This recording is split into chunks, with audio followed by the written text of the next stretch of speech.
Okay, my guest today's name is Nav. Nav is a new real estate agent on my team. He's already off to a huge start. He's proven he's got superior sales instincts and great people skills, and he learned those skills selling cell phones and wireless contracts. He's had a whole career doing that. I was shocked when Nav told me what uh, what the top wireless salespeople like him make, and I wanted to hear all his stories. So, thank you for doing this, Nav. Oh, thank you, Taylor, for inviting me to your podcast. My pleasure. For the cell phone industry, it's lots of sales skills there as well. People don't know much about it, but like it's a big industry, and then money is good there. That's why I wanted to talk to you because I've seen so many of those people. I've seen them in the mall. I've seen them in the store. I've seen them at Costco, and I was always kind of curious. So first question: what kind of money are those guys making if they're really at the top of their game? Top of the game, 100K plus for sure. Most of the average about make it about 70,000 to 100K. But like if you are the top of the line and then do really good sales and stuff, you can reach up to like 110, 125, 30 up to that. That's amazing, and I bet you most people that listen to this have no idea that those guys have that kind of earning potential. I'm curious, how did you get into that business? Where did you start? Honestly, in I was in Toronto before. There, I just used to work in the Albion cinema and stuff, and then I was moving to Calgary because my all the relative family is here. And then I just got this job from there only. I applied on Indeed. The starting point was at the Freedom Mobile. I don't know if people heard about it. It's a same as Rogers and stuff. So they are not that big. Their money is decent, just like basic commission, very little commission on there. But I started from there, and then eventually, like when I got into the industry, I was also surprised the people how much money they are making when I hear about it. And then just I upgraded to the mobile shop where there are Rogers, Telus, Bell, because these are the big fishes in the industry. So Telus, Rogers, and Bell. If you're working with them, then you make good amount of money in there. So when you started, you're working with like an individual carrier. So the only product you could sell is a product that they offer, right? Yeah, just And then one when you product. go, Yeah, and then you go to like a mobile, I guess retailer mobile or shop. It's a Loblaws owned right. and company. Yeah, so And then you they have access to work with all the major carriers, all right? the major. Yeah. Okay. How long do people usually last in that business? Like you've done it a pretty long time. How many years for you? I did about 7 years. Honestly, I think in every sales industry, what I think it's same as real estate. When you told me only like top some percent of realtors stay in the business, right? All of other leave the industry, like the license takers and stuff, right? So same in there, like most of the people will only last like couple months, 6 months. Turnover is high because it's still a stressful job, and I mean like if you look at it, so if we talk about the real estate industry or car sales or anything other sales, people have in mind that they want the product, right? You will only meet a person who are thinking to buy a house, or you will only meet a person in car sales industry who is looking to buy a phone. But in here, people are there to buy milk, and they sometimes just get six phones for all of their family, right? So it's pretty stressful, and like it's a lot of things in there. Yeah. so so you're working at Loblaws, and then you worked at Costco as well, correct? Yeah. That's funny you say people are in there to buy milk, and all of a sudden they leave and they've got new contracts for their whole family. So like, is the how does that conversation get started? Like I've walked past that kiosk 1,000 times. I never stopped to get a phone, but I guess maybe people are curious. Maybe there's a good deal. Yeah, not everyone does that. So what we used to do is, let's say when I was working in Loblaws, the our kiosk was in a superstore. So people are just on the tell, like just go, just talk to them about anything, right? If there's a big bundle of grocery, you just say, "Oh, you're spending all of your money today on groceries," eh? Just make a comment, and then it start the conversation. And we used to give like, because every like Costco or superstore, whenever you buy the phone, some of the phones have the gift card.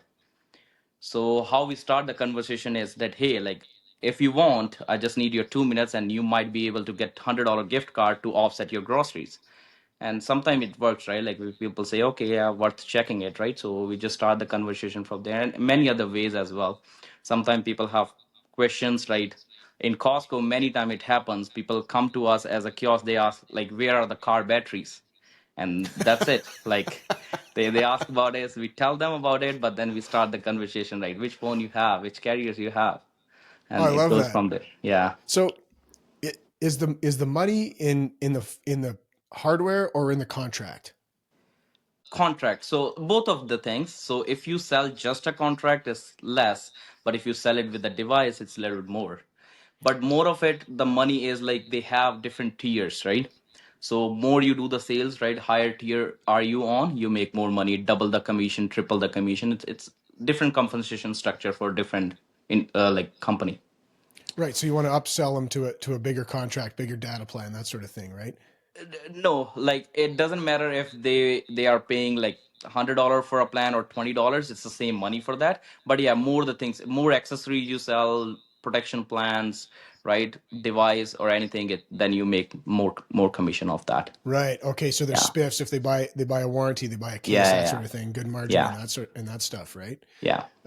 What's your typical pitch? Because I have when I used to sell cars, like we had some pretty good pitches for selling the extras, like the protection plans and the warranties. I'm curious, like what's your go to line, to get someone to buy like a really nice case or a really high end protection plan.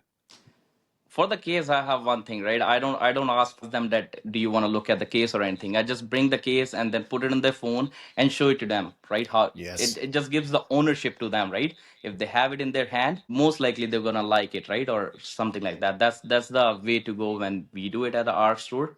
Because like if they're buying a phone, they need a case for sure. Nobody is using, or there are some people who don't like to put the case on the phone, but not a lot of them, right? Yeah, you're holding a $1,200 Yeah, computer in your hand. You'd be crazy yeah. not to protect it. I love It, that you just put the case on and hand it yeah, to him. It's kind of like an assumptive close. It's like almost kind of like yeah, a test drive, right? yeah. Um, that's really cool. So, um, I got to ask, are you an iPhone guy or an Android guy? I am iPhone guy, but I switch most of the time, but I like to stay on iPhone. You swing both ways. Yeah. Yeah. I wonder, kind of like, does the new device kind of lure someone in? They want the newest iPhone or the newest like Samsung or whatever. Uh, does that kind of lure them in for you to get them into a better plan and then upsell from there? Like if we have the advanced phone and stuff, or Yeah. Like, do people come to check out the phone and then like you switch them from their carrier, that sort of thing? oh yeah, yeah, many times. Um, Yeah, like people come sometimes they're just like because it's a kiosk, right? Sometimes they're just so wife is doing a grocery, husband is they're just staring at the phones, right? Just playing with it or something, and many times they just like even if they don't know about which latest phone and everything is once they look at the product, they keen to know about it, right? So and it sometimes converts into the sale. so is it important for you to have really good product knowledge on all the different hardware? Oh yeah, definitely. Because it's the same, right? We need to build a trust, right? If somebody asks me a question about any phone, if I don't know that, right, it's most likely they lose the confidence. They will always say, "Oh yeah, I will think about it and come back." But if I'm confident enough, product knowledge and everything, it just like answers their question and they get it. And it's not a big investment, right? Like most of the time, people say they want to think and discuss on that, but like it's still a phone, right? At the end of the day. So if sometime that's why I've said like sometimes they're there to buy milk and bananas, right? And they make the decision right away, and then they just get the phones for them. And the other thing too is like you're probably never going to see them again, right? Like Yeah, do you feel like you got one chance to get a sale and then if they walk away to think about it, it's like it's over, right? it works both ways. Some of the yes, we don't see it ever, but some of the customer, I have one customer like he comes all the way from Olds every 2 years to me to get the phone. No kidding. So it just like depends on that one. You still have so many referrals in here, like and main success in this industry as well is referrals, right? If you have the referrals, you will be in the top of the line, right, for the chart. But if you don't do the referrals and stuff, you will just stay regular on the So, commission and stuff. so what do you do in your business to get people to give you referrals? Like, because I know for me, like if people had a really good experience, then they'll refer people to me. So like, what's some different stuff you do for people where they're like, oh, you got to go see my guy Nav when you get a phone. Yeah, it's just like best deal and after sales support, man. Like people at the end of the day, they're still like human, right? Like so once we get the deal, right, you just talk to them about not about just cell phones, right? Everything else, right? I just talk to them, right? Make a relation out of it, right? And then I just always give my cell phone number and stuff, right? If you have any question, it's not just like the what for billing or stuff, right? If you don't know how to use a camera, how to take a better picture, just text me. I will tell you what settings to put on your phone to get better pictures. And people like it. They just ask sometime. Yeah, so they feel comfortable with you, right? Yeah. Oh, that's really Because smart. it's not like for even setting up the phone and everything, you are spending with that customer about 40 45 minutes, right? So in 45 minutes you have lots to talk, and lots of things which you can make them as your permanent customer. Right. And then did you get did you get training for that kind of thing, or did you just kind of No, figure no, that out on no. your own? Is that just kind of your natural skill set? Training is only about product knowledge. They train how Mm. to look into the plan, how to add the device, but like selling, you don't get the training. They're like least training, I would say, because you just learn with the practice. Yeah, and would you say that like people that can sell, like would you say that that can be learned, or are you kind of born with it? Like no, it can be learned. Like it my industry, like I did a hotel management before, right? So I never thought I will be doing sales anytime when I was in the hotel industry. So it just like in my destiny, it just happened, right? When I moved to Calgary, I just get into the sales, and then I love it there as well. Like I love selling, I would say. Yeah, I guess if like you said, you're standing there for 45 minutes setting up their new device and setting up their contract, and you get a chance to talk to them and build rapport. Like if you enjoyed that, if you're a people person and you enjoy that interaction, then yeah, it's going to be a real rewarding job, right? Yeah, it's fun, man. Like in Is there. Has a lot changed about that business, or Yes. does it still need it? Like, can you be replaced by AI or a website, or is it still important to have someone to sit there and have a conversation and make a connection?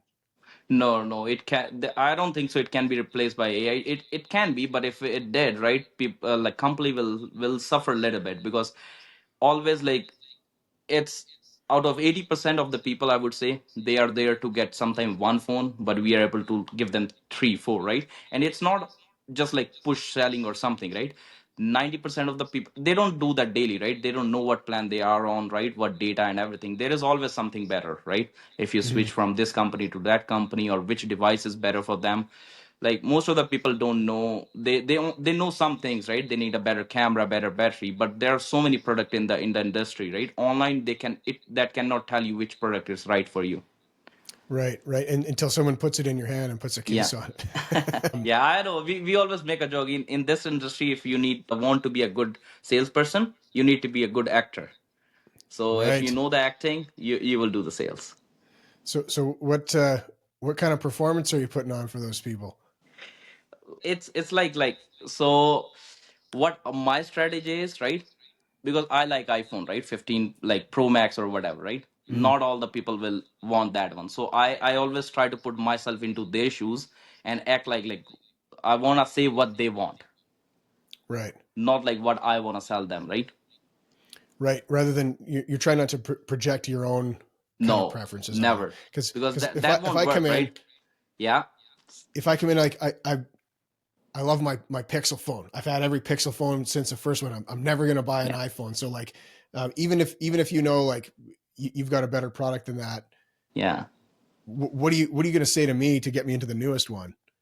That's the reason why I love iPhone, but that's the reason I swing between Samsung, Google. I've used Google 7 Pro. The last phone was my Google 7 Pro, so I still know all the cool features about that one. It's not only like why I'm able to will be able to sell you, right? Why I will be able to put myself into your shoes, because it's not only I have not only seen in online what good feature your phone has, but I've used it myself, so I know what other cool things this phone can do which iPhone cannot, Right. Yeah, right? that's So I cool. can I can just say those stuff and you will love it. Perfect. Well, man, I might have to come see you soon and get an upgrade. That new 9 is looking pretty good, or maybe the fold. What do you think of the foldable stuff? Fold is good, but it just like like it fold lots of time. If you're working like the screen, it's more Yeah, I chances worry of about break. that. So because it has more chances to break, so you will need a good protection plan on that. What's a protection plan going to cost on something like that? It's about 240. Yeah. So, well, that's not bad. I mean, the Yeah. device is like over 2 grand. That's not so bad, Yeah, right? more than 2 grand. Yeah. So, what are like just for people listening to this? like what's the best way to get the best deal on a phone or on a data plan? Like what are sort of the insider tips that guys like you know that normal people like me Yeah, wouldn't know? the best time and best way to get it, you need to talk to the right person. So it's always there is some deals, but I would say there are some time frames when there are better deals. So for example, like March is a good deal. It's called March Madness, and then back to school is good time to buy. Black Friday and boxing time, Christmas time is always there when you get the better deals and stuff.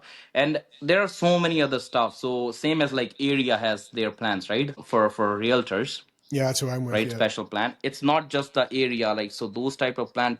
So there are more than like 7,500 companies which gives the discount to their employees. But whenever we are talking to the people, they don't know about that. So Starbucks, Superstore, Walmart, McDonald's, like every AHS, right? City of Calgary. There's so much tons of companies. Just if you're working for them, you will get an extra discount on the plan. But people don't know Okay. about that. So they're like a group plan or whatever, right? Yeah. So if somebody comes to you, that's probably one of the first questions you want to ask, like, who do you Always, work like for? if you have a small business GST number, second question will be which company you work for.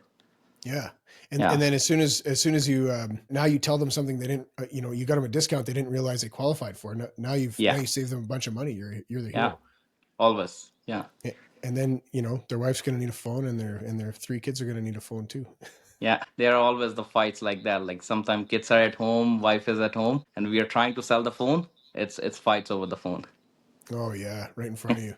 I think everybody that works in sales has had to have Yeah. a husband and wife fight in front of them over something at some point. So you learn to be like a marriage counselor as well as a salesperson, right? Yeah. So are you excited about real estate? What do you think? What kind of how do you think maybe that because you're off to a really good start? How do you think your experience in the wireless business? How do you think that might give you an advantage coming into real estate? So two things, like in while working in the wireless industry, I would say I got two strengths. One is like good listening. That's the Mm-hmm. one key to sales, I think, right? Because my for me, like if I'm having a conversation for 45 minutes, I will know exactly everything what the customer said at what time frame, right? In the beginning or last. That's the one thing, good listening, you can take it to the real estate. Because every, like whenever we are talking to, like, need what kind of home they're looking for, right? What area and all that stuff. And another thing I can say, I mean, like, you need to understand people better than anything else. So if you understand your customer, like who you're working with, right? What kind of like thoughts and process they have. That's another thing which I learned. One thing you said, about kind of acting or at least putting yourself in that other person's shoes. Yeah. That's empathy, right? Yeah. That's gonna serve you really well no matter what you sell. And no, that's a great answer. Just being able to listen to people, understand what they're asking you and what they really want and what motivates them. Um, and the difference now. Well, and even that the personal touch that you put on things, like here's my cell number, you can call me if you want help with Yeah. even just kind of as like free tech support, you need help with your phone, give me a call anytime. That's gonna go really far for you, where people feel like they kind of got a friend, right? That Yeah. someone they can trust that can help them out. And then now you know a big difference with real estate is um, that's not a customer, that's a client. So that's Yeah. somebody who you're acting in their best interest. So um, that's a great answer. The listening and the people skills are going to go a super long way. I'm excited for you. um, there was another thing I wanted to ask you. Hang on a second here. um, how often, I'm just curious about you, since you're like right in the industry, like do you get a new phone every year? Do you always have the newest phone? Every 2 years, I would say. Not always. Yeah. So Yeah. and they come out with a new device every year, so you just like skip Yeah. one, get the next one, Skip right? one. Yeah. Is it worthwhile to like call and complain with your carrier, or try to get like everyone always talks about how there's a better deal for what do they call it, like the retention department or whatever. If they think they're going to lose you to another carrier, do they have access to better plans when you escalate it like that, or is that just kind of bullshit? No. So how it works is, like, apparently every company gives the better deal to the new customer, not their Right. current customer. That's always the case. So if you are calling the retention or loyalty, any department upfront, you're not gonna get anything on that. Like it's very rare. Sometime you do get through it, but most of the time, it's all the deals are preferred for the new accounts only. Right. So it's better to just switch than to try, and that's That's so frustrating as I know. a Even user. for us, it is right because for us, it's a lot easier, and it's the same money if we are upgrading rather than making a whole new account and doing all the process. Right? It's a more work for us, but apparently it is like that. Yeah. So to break them out of their old contract, get them into a new one. But where you work, you have access to sell the contracts from any of the big Yeah. carriers, right? So so Yes. you can just move them to the next one, right? It'd be like if you worked at a car dealership, but you could sell Honda and Toyota and Nissan and Yeah. Mazda in the same roof and be like, you know what? Yeah. Let's just get you into a Honda. They have a better deal if they get a new client. Yeah, That same drives as again. yeah. That's the one thing which help us to sell, right? Because we say we are not like gonna favor anybody, right? If you are with Rogers or Bell itself, right? If anybody else is giving you a good deal, we'll just let you know about that. Yeah, you're more like a broker than a Yeah, salesperson in that yeah. sense, right? That's kind of cool. Um, all right, well, that covered everything I wanted to ask you about. Um, I think people are gonna love the tips and the advice on wireless, and I'm really excited to see all the success you're gonna have in real estate. It's been a lot of fun working with you so far. So I appreciate you coming and doing this. And for anyone that's listening to this and they enjoyed this, they want to hear more from Nav, let me know. And if you like the podcast, be sure to subscribe. And there's gonna be lots more good stuff like this. So thanks again, Nav. Okay, thank you again, Taylor, for having me there. Thank you.